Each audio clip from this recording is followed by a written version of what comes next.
कैलाश में विराजमान है। देवर्षि नारद जी, शनकादि बड़े बड़े महापुरुषों की सभा लगी हुई, उस सभा में कह रहे हैं, नारद जी को संबोधन करके भगवान शिव कह रहे हैं, हे नारद जी, ये जो श्री कृष्ण प्रिया राधा है,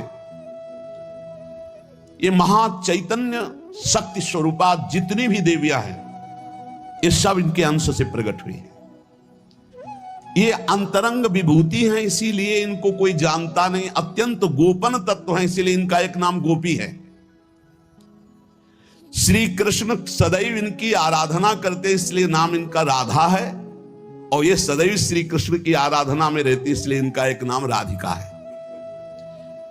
ये और श्री कृष्ण दो नहीं है। श्री कृष्ण में राधा है, राधा में श्री कृष्ण है। ये राधा परा देवता है।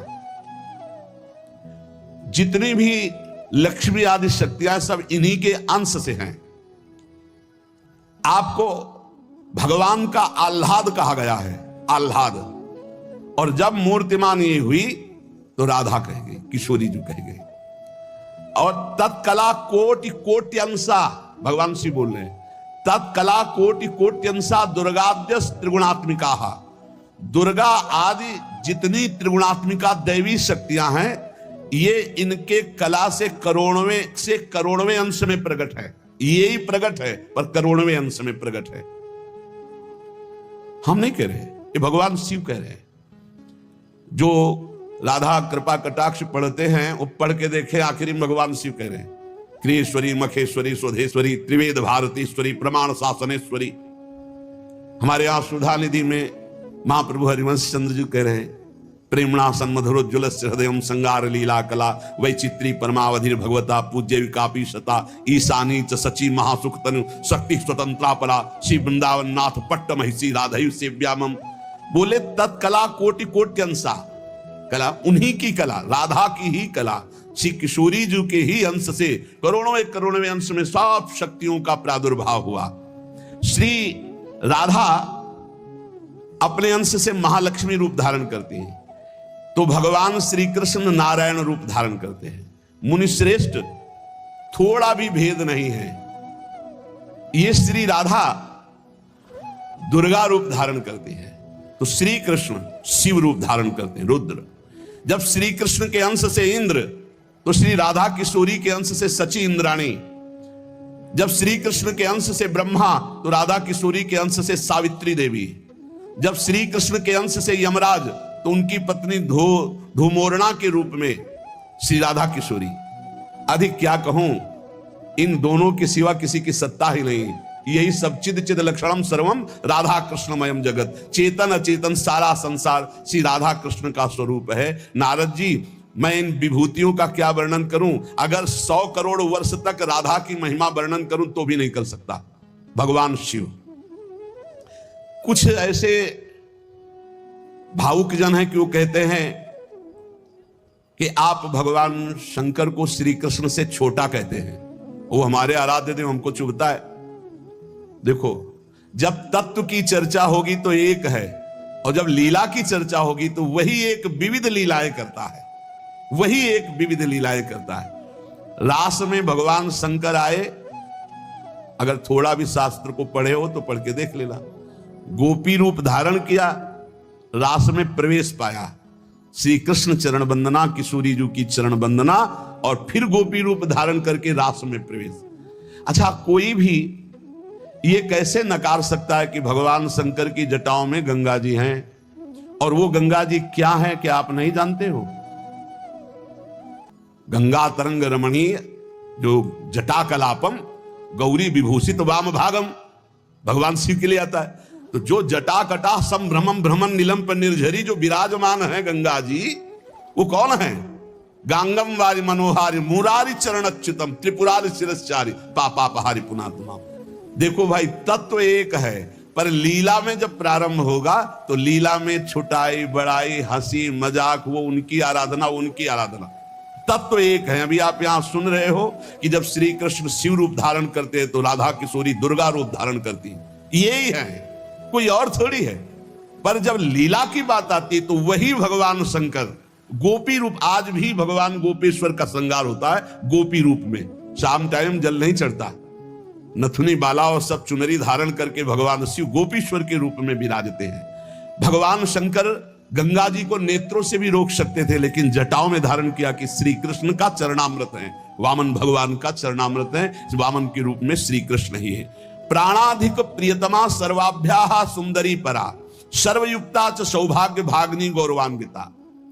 हमारी जो श्री किशोरी जो हैं, एक यहां बात ध्यान रखनी है कि एक प्रश्न और आता है सभा में, जब चर्चा होती है तो उसको सुनकर के लोगों के अंदर प्रश्न आता है कि शिव पुराण में लिखा है कि भगवान शंकर सर्वश्रेष्ठ है, देवी पुराण में लिखा है कि इन्हीं से सबकी उत्पत्ति है, आप गणेश महिमा को देखो तो यम ब्रह्म स्वम ब्रह्म, सब कुछ जिस पुराण को देखो उसी से सृष्टि हुई है।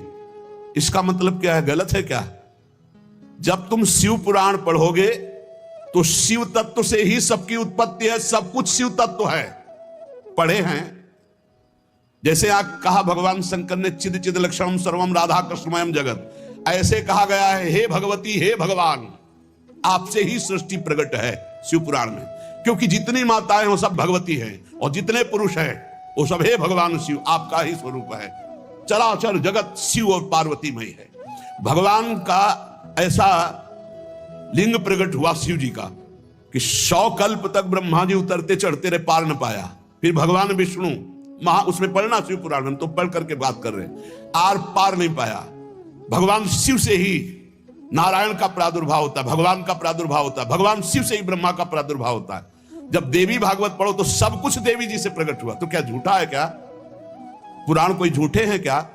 तो अगर उनसे प्रकट हुआ तो इनसे कैसे? भागवत पढ़ करके देखो तो श्री हरि से नाभि कमल से ब्रह्मा, ब्रह्मा की भ्रकुट से शंकर, रुद्र का अवतार। उधर पढ़ करके देखो तो उन भगवान शिव से ब्रह्मा और श्री हरि प्रकट होते हैं। देवी भागवत पढ़ करके देखो तो देवी शक्ति। ये है क्या? तत्व। तत्व एक है, वही परमात्मा है, वही। जब शिव पुराण पढ़ोगे तो सब कुछ शिव की, जब भागवत पुराण पढ़ोगे तो सब कुछ श्री हरि का, और जब देवी भागवत पढ़ोगे तो सब कुछ वही। देवी प्रपन्नार्थ हरे प्रसीद प्रसीद मातर जगतो खिलस्य प्रसीद विश्वेश्वरी पाहि विश्वम त्वमीश्वरी देवी चराचरस्य। हे देवी तुम ही चराचर में व्याप्त हो, तुम ईश्वरी हो, तुम सर्वशक्तिमान हो, तुमसे बढ़कर कोई नहीं। क्या समझते हो? जो जहां है वही परम तत्व है और वो वही सब कुछ है। इधर से हम देखेंगे तो कृष्णाकार, उधर से देखोगे तो शिवाकार, उधर से देखोगे तो दुर्गा में, उधर से देखोगे काली में। जो बोलो वही परम तत्व है। पर जब हम लीला का गायन करते हैं तो लीला में विभाग हो जाता है। वही एक परमात्मा, वेद कहता है एक ओहम बहुश्यामा, मैं एक बहुत रूपों में हो जाऊं। अब वही परमात्मा शासक बन गया, वही शासित हो गया, वही धर्मात्मा बन गया। उसी के छाती से धर्म प्रकट हुआ, उसी के पीठ से अधर्म प्रकट हुआ। अधर्म करने वाला दंडनीय हो गया, धर्म करने वाला बंदनीय हो गया। लेकिन दंडनीय और बंदनीय में दोनों में एक तत्व विराजमान, तत्व में अंतर नहीं। ये जो समझते नहीं ना, लीला को समझते नहीं है और तत्व को समझते नहीं, तो ये झगड़ा करने लगते हैं कि शिव को छोटा कैसे कह दिया। पूछो शिव जी से जाके, अरे उनको देखो तो रात दिन भगवत श्री हरि चर्चा करते रहते हैं, और हरि को देखो, उनसे पूछो जाके कि तुम्हारे आराध्य देव कौन है, बोले कि शंकर। हरि से पूछो कि तुम्हारा गुरु कौन, बोले शंकर। और शंकर जी से पूछो तुम्हारा आराध्य देव को, बोले हरि। और हम आपस में लाठी चलाएं। अरे वो एक है, वो एक है, वो अनेक है। अनेक होते हुए भी एक है, एक होते हुए भी अनेक है। इस बात को समझो। जब देवी भागवत तो देवी ही सब कुछ है, देवी के ही अंश से राधा है। समझिए आप, जब हम वृंदावन से बोलेंगे तो राधा के अंश से देवी है, जब आप शिव पुराण से बोलेंगे तो शिव के अंश से हरि हैं, और जब भागवत पुराण से बोलेंगे तो हरि के अंश से शिव है। आप इस बात को समझिए। जब लीला का बात, लीला प्रसंग आएगी तो उसमें भेद हो जाते हैं। जैसे ब्रह्म ऋषियों ने विचार किया कि इन 3 महान भगवत स्वरूपों में कौन सबसे बड़ा है। क्या उन ब्रह्म ऋषियों को पता नहीं कि हरि ही ब्रह्मा है, ब्रह्मा हरि ही शिव है। शिव ब्रह्मा और हरि में किंचित मात्र भेद नहीं। स्वयं भगवान बोले मैं ही हर हूं, मैं ही विधि हूं, मैं ही हरि रूप हूं। जगह जगह वर्णन है। लेकिन जब भृगु जी परीक्षा के लिए गए तो ब्रह्मा जी के सामने जाके ऐसे खड़े हो गए। यह अभद्रता है गुरुजनों के सामने ऐसे खड़े होना, ऐसे नहीं खड़े हुआ जाता, ये अभद्रता कही जाती। गुरुजनों के सामने सावधानी पूर्वक हाथ जोड़कर या बहुत नम्र ऐसे। अब वो गए वैसे खड़े हो गए। ब्रह्मा जी ने कहा तो सभा की मर्यादा के विरुद्ध है, पर भृगु जी उनके पुत्र हैं, थोड़ा गुस्सा आया पर शांत रहे।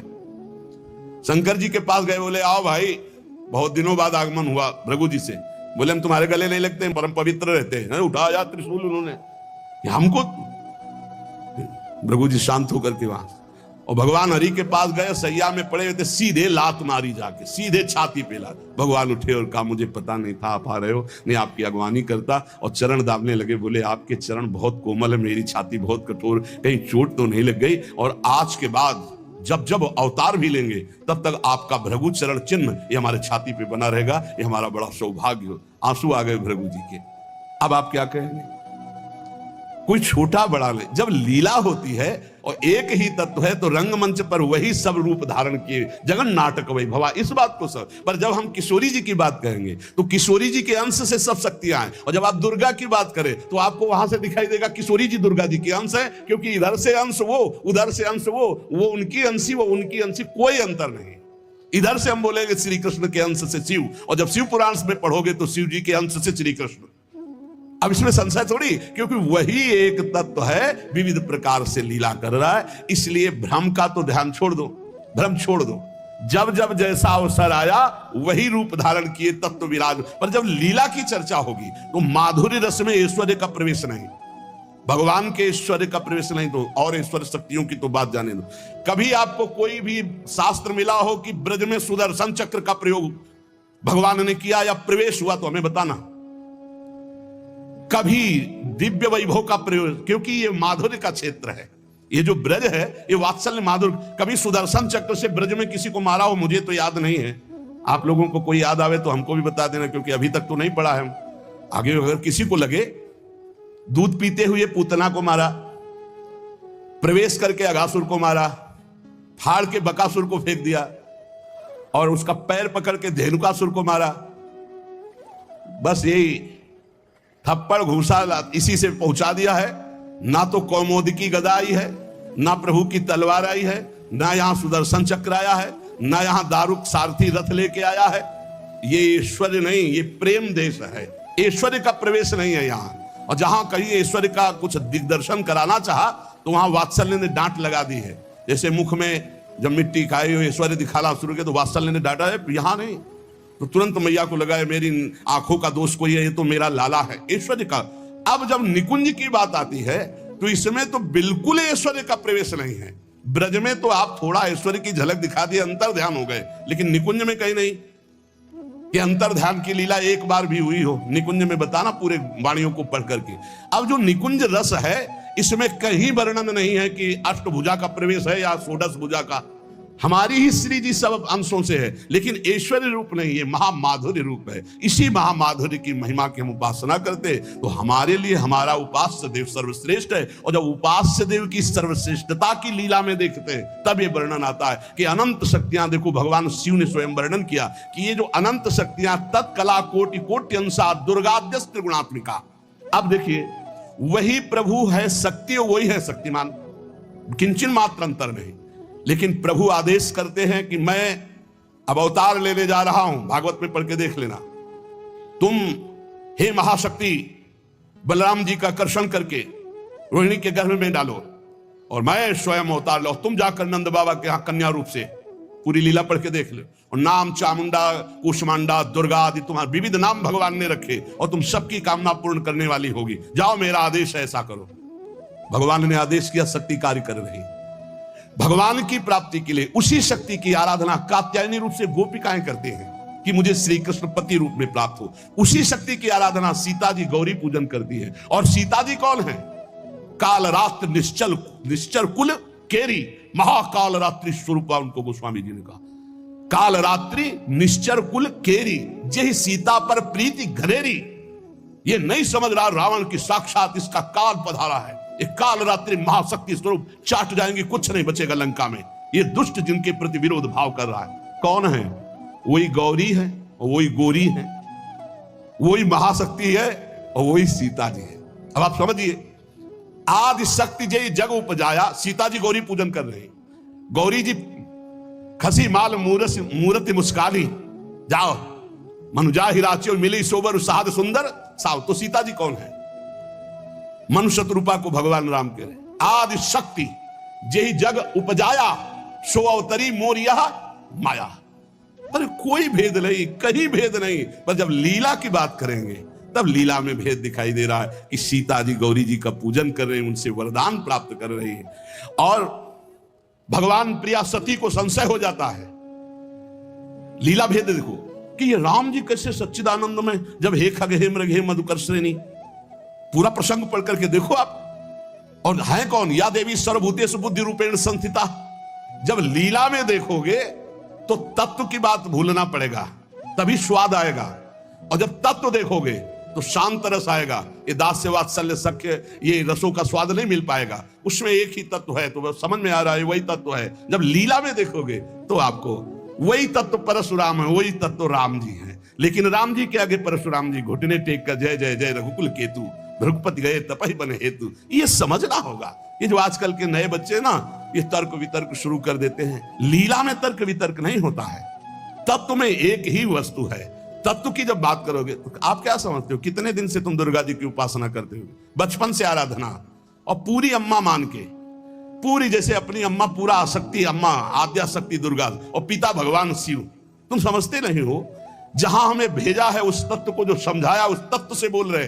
तुम तो उसको दो पक्ष में ले रहे हो। तुम्हारे को क्या पता कि महादेव जी मुझे कितना प्यार करते हैं, भगवती कितना प्यार करती है, हम भगवती अम्बा और महादेव जी से कितना प्यार करते हैं। तत्व को समझिए। राधा तत्व सर्वत्र व्याप्त तत्व है, चिद चिद लक्षणम सर्वम राधा कृष्णमयम जगत। पर जब लीला में स्वरूप राधा जी का जो है वो कहीं त्रिभुवन में कहीं नहीं है, क्योंकि महामाधुर्य रस प्रेम स्वरूपा है, जिनकी आराधना स्वयं श्री कृष्ण करते, और जिन श्री कृष्ण की आराधना भगवान शंकर, शनकादि, ब्रह्मादि सब करते। ये हमारे उपास्य देव है। और जब आप अपने उपास्य देव के विषय में जैसे बोले कि श्री कृष्ण जिनके सेवक हैं ऐसे महादेव, कोई परेशानी नहीं। श्री कृष्ण जिनके सेवक हैं ऐसे महादेव, क्योंकि हमें पता है कि तुम जो बोल रहे हो वो सत्य बोल रहे हो, क्योंकि वैसे ही उस तत्व को देखा जाता है। ये तत्व है ही ऐसा कि हम जिस भावना से जैसे देखें वैसे दिखाई देगा। जब हम गणेश स्तोत्र पढ़ते हैं तो सब कुछ गणेश जी बने हुए हैं। जब राम स्तोत्र तो सब कुछ राम, जब कृष्ण सब कुछ कृष्ण, जब नरसिंह तो सब कुछ नरसिंह, जब वाराह तो सब कुछ वाराह, वही बने हुए, दूसरा कोई नहीं। इसमें हमें कोई संशय नहीं है। तुम्हें कितना ज्ञान है? उनके पति हैं शिव ज्ञान समुद्र, वो कह रहे हैं, हम तुम्हें पूरा परिचय के साथ बता रहे। पद्म पुराण पाताल खंड अध्याय 81, उसमें कह रहे तत्कला कोटि कोटि अंसा दुर्गाद्यास त्रिगुणात्मिका। कभी रास का स्वाद लिया है? रास का स्वाद लेना है तो ब्रज रस में। इसी यही तो वृंदावन की लीला, मत समझो गुरु को चीला, यहाँ ऋषि मुनि गए हार जपे जा राधे राधे। ऋषि मुनि गए हार जपे जा राधे राधे। प्रियालाल है प्रियालाल। अगर हम जो बोलते हैं उसकी बात को समझ लेना, कह दो कहां प्रमाण है तो हमारी छाती प्रमाण है, खिलवाड़ मत समझना। अगर तुमने राधा किशोरी की अवहेलना करके कहा कि अम्बा, जब जड़ भरत जी के ऊपर गड़ासा चलाने की बात अम्बा के ही सेवकों ने किया तो भद्रकाली सहन नहीं कर पाई और मूर्ति फोड़ कर प्रकट हो गई, काट के फेंक दिया अपने ही उपासकों को। वो उसमें रहे ना, राधा किशोरी है। तत्व से बोलोगे तो मुझे कभी कोई संशय नहीं, सब एक हैं। जब लीला में आओगे तो वही स्वामी बनता है, वही सेवक बनता है। जब लीला में देखोगे तो वही छोटा बनता है, वही बड़ा बनता है। वो विविध रूप धारण करके एक ही तत्व खेल रहा है, इसमें संशय नहीं। पर जब लीला का रसास्वादन करते तब आप उसमें संशय मत करो। वो विविध लीलाएं, वही गोपी बना है, वही श्री जी बना है, वही वृंदावन बना है, और वही प्रीतम बना है, और वही खेल रहा है। वही नरक बना है, वही अधर्म बना है, वही दंड विधान बना है, वही रोग बना है, वही विविध प्रकार की यातना बना है। समझो ना, जो नरक भी वही बना। तो जब नरक नहीं था तब कौन था? श्री कृष्ण। और जब नहीं रहेगा तो कौन है? श्री कृष्ण। तो बीच में जो भास रहा है नरक, वो है कौन? श्री कृष्ण। अब ये जान जाओ तो नरक नरक ही नहीं है, परम पद के अधिकारी हो गए। जब यही नहीं जान रहे तो वो दुखप्रद है, अगर जान गए तो वो सुखप्रद है। अगर जानकारी का भी विस्मरण हो गया और सच्चिदानंद में स्थित तो आप ही वो हो, जानत तुम्हें हो जाए। तुम भी वही हो जो शिव, जो कृष्ण। जब तत्व में आओगे तो तुम भी वही हो, कोई किंचन मात्र अंतर नहीं। वही एक परमात्मा तत्व विविध रूप में खेल रहा। चिद चिद लक्षणम सर्वम राधा कृष्णमयम जगत ईशावास्यमिदं सर्वम यत् किंचे जगत्याम जगत। और सच्ची मानो बिना भजन के समझ नहीं सकते रे। हमारी भाषा समझ ले, ये तर्क वितर्क से नहीं समझ सकते। जब तक ब्रह्मचर्य नहीं रहोगे, पवित्र आहार नहीं करोगे, लाखों नाम जप नहीं करोगे, तब तक वैसे समझ जाओगे ये कोई बातों का विषय है। भजन नहीं करोगे, परमात्मा तत्व तुम्हारे तर्क वितर्क से समझ में आएगा। इसलिए समझा देते कि समझ लो, तुम्हारा मंगल हो जाए। और अगर ऐसे पक्ष और विपक्ष की भावनाएं रखोगे तो तुम्हें संतों में दोष दर्शन हो जाएगा। पक्की बात समझ लो। इसलिए बहुत सावधान। यहां से जो चर्चा होती है वो भगवत प्रसाद स्वरूप होती, उसका पान करो तर्क छोड़ करके। खूब नाम जप करो, डट के बन जाओगे। खूब संतों की चरण धूलि माथे पे। हाँ, लहु गणित तत्प्रसाद याति न चेज्या न निरूपणात् गृहाद्वा न छंदसा न जलाग्नि सूर्यो बिना महात्पाद रजोभिषेकम। रज लगाओ संतों की चरणामृत पियो, संतों के वचनों का श्रद्धा विश्वास पूर्वक बढ़िया मंगल में ज्ञानी हो जाओगे। आपको कोई संशय नहीं रहेगा। पर लीला में बड़ा अंतर है। जब विमान पे चढ़ा हुआ जो वृत्तासुर बने थे, चित्रकेतु उनका नाम था, और जब भगवान शिव को वो ऐसे शब्द जो नहीं बोलने चाहिए वो बोल रहे थे तो अंबाजी गुस्सा हो गई। तो भगवान शिव ने कहा था कि तुम्हारे क्रोध और श्राप का उसके ऊपर कोई फर्क नहीं पड़ेगा। क्यों? बोले श्री हरि का निजन है, साप दे दिया जा, दैत्य हो जा, क्या फर्क पड़ा? अंतिम समय जो वृत्तासुर की स्थिति है वो देख लो। जो भगवान शिव ने, कोई फर्क नहीं पड़ने वाला। क्यों? वो भगवान श्री हरि का निज जन है, भगवान का जन, भगवान शिव का है। भगवान शिव को भी गुस्सा नहीं आया, अंबाजी को गुस्सा आ गया। ये ऐसे जगत गुरु भगवान शिव से ऐसे नहीं बात करना चाहिए, विमान से उतरकर साष्टांग दंडवत होना चाहिए। त्रुटि है तो भगवान शिव ने कहा त्रुटि होते हुए भी श्री हरि का, इसलिए इसके ऊपर कोई फर्क नहीं पड़ेगा। और नहीं बना वृत्तासुर मिला तो ऐसा वृत्तासुर बना, हाहाकार त्रिभुवन में मच गया। होश उड़ गए देवताओं के। जब दधीच की हड्डियों से वज्र का निर्माण हुआ, जब देखा कि हाथ में ऋषि का जो अस्थिपंजर, उसी से वज्र का निर्माण हुआ है, तो कहा देवराज ये मत सोचना मैं वज्र से डर रहा हूं, रुक जा। भगवान हरि से बात की, जैसे छोटा सा बछड़ा अपनी माँ की, जैसे घोंसले में बिना पंख उगे हुए बच्चा चिड़िया का अपनी माँ का, जैसे परदेश गए हुए पत्नी अपने पति का चिंतन, हे नाथ ऐसे ही हमारी वृत्ति आप में लगी रहे। और आज चलाओ, ये अमोघ है, चिंता मत करो, ये अमोघ है, मेरे ऊपर चलाओगे विध्वंस हो जाऊंगा, क्योंकि मैं जानता हूं ये क्या स्थिति वृत्तासुर की। अंतिम समय एकदम भगवदाकार वृत्ति जो बड़े बड़े ब्रह्म ऋषियों की होती है, वही महाभागवत वृत्तासुर। इसलिए हरि सर्वत्र सब रूपों में व्याप्त है, इसमें कोई संशय नहीं। मत्तः परतरम नान्यत् किंचित् अस्ति धनंजय। पर पुराणों में जो है, जहां जिस पुराण की चर्चा वही सर्वोपरि है। अगर देवी भागवत तो सर्वोपरि, उसी से सबका प्रादुर्भाव। शिव पुराण तो सर्वोपरि, उसी से सबका प्रादुर्भाव। गणेश तो उसी से सबका प्रादुर्भाव। आदि गणेश जिसकी पूजा ब्याह में माता पार्वती और भगवान शंकर भी करते हैं। जिधर देखो उधर वही परम तत्व है, इसलिए कोई छोटा नहीं। पर जब लीला में आएगा तो एक स्वामी बनेगा, एक सेवक बनेगा, विविध प्रकार की लीलाएं होंगी। लीला में प्रश्न नहीं, तत्व में अगर प्रश्न उठाओ तो एक ही तत्व है, उसमें कोई अंतर नहीं। पर जब लीला होती है, जैसे अब शिष्य की लीला, गुरु की लीला, अपराधी की लीला, जीवन मुक्त की लीला, लेकिन तत्व एक ही है, तत्व में अंतर नहीं है। अब तत्व का भाव अंदर जब जागृत हो जाएगा तो जानत तुम्हें तुम्हें हो जाए, वो वही बन जाएगा, उसमें कोई अंतर नहीं। पर लीला में अंतर जीवन भर बना रहेगा। तत्वबोध होने के बाद ऐसा थोड़ी कि गुरु के समान जाकर आसन में बैठ जाए। चाहे जितना बड़ा तत्व ज्ञानी हो, जब गुरु बैठे होंगे तो सर झुका के उनके चरणों में बैठेगा। तत्वबोध हो चुका, जानत तुम्हें तुम्हें हो जाए, वो भगवान स्वरूप हो चुका है, लेकिन गुरु है इसलिए नीचे बैठेगा। इसलिए कभी कोई भगवत चरित्रों पर संशय ना करे। कोई छोटा बड़ा नहीं है, पर जब खेल खेलने में उतरते हैं तो वही तत्व छोटा बनता है, वही बड़ा बनता है, वही स्वामी बनता है, वही सेवक बनता है। विविध प्रकार से वो जगन नाटक वैभवा अपने जगत में नाटक का स्वरूप करके वो वैभव प्रकाशित कर रहा है। ये खेल जान जाओ। या रहस्य रघुनाथ कर बेग न जाने कोई, जो जाने रघुपति कृपा तो सपने मोह न होए। ये जो अज्ञान की बातें करते हैं, इनके अंदर भजन नहीं, इसलिए जान नहीं पाते। प्रवचन धंधा नहीं, प्रवचन है ये, जो तुम्हारे हर दुर्गुण दुराचार का नाश करके तुम्हें सतमार्ग में स्थापित कर देगा। ये वो नहीं है, ये कोई धंधा नहीं, ये केवल केवल भगवत प्राप्ति के लिए। और यहां जितनी चर्चा होती है वो सब उसी एक तत्व की होती है। और उसी एक तत्व में कोई स्वामी है, कोई सेवक है, कोई महान है, कोई छोटा है, बस तत्व में अंतर नहीं। आपने लाखों बार सत्संग में सुना होगा कि तत्व एक ही है, इसमें कभी संशय नहीं है। हाँ, जब उसकी लीला चलती तो लीला में भेद है, और लीला रसास्वादन में भेद है, और रस की भाव गरिमा में भेद है। जैसे कोई सखा है तो कोई दास है, कोई गोपी है तो कोई सहचरी है, और अलग अलग भावों से उसी परमात्मा तत्व का रसास्वादन हो रहा है अंतर की। इसलिए सब संशय छोड़कर एकमात्र भगवद आश्रित जहां तुम जो हो। गणेश उपासक के लिए सर्वोपरि गणेश, सब उनके नीचे। देवी उपासक के लिए सर्वोपरि देवी, सब उनके नीचे। शंकर उपासक के लिए शंकर जी सबसे उनके सामने। कृष्ण उपासक के लिए कृष्ण सर्वश्रेष्ठ, राम उपासक के लिए राम। हमें कोई संशय नहीं, क्योंकि वही तत्व बैठा हुआ है। पर जब लीला में देखो तो हनुमान जी बन के शंकर जी ही चरण पकड़े राम जी के, और राम जी सेवक बन करके रामेश्वर की स्थापना करते। लीला में तुम कहां काट सकते हो? लीला में तर्क वितर्क नहीं, एक ही तत्व है, उसमें कोई अंतर नहीं। इसलिए बहुत सावधानी पूर्वक संतों के वचनों को सुना जाए और अपने चित्त में धारण करके भगवदानंद की प्राप्ति की जाए, जिसके लिए हमको अवसर मिला है। कहीं हम इधर उधर दोष दर्शन करके अपने परमार्थ से भ्रष्ट ना हो जाएं। इसे ध्यान से सुन लो।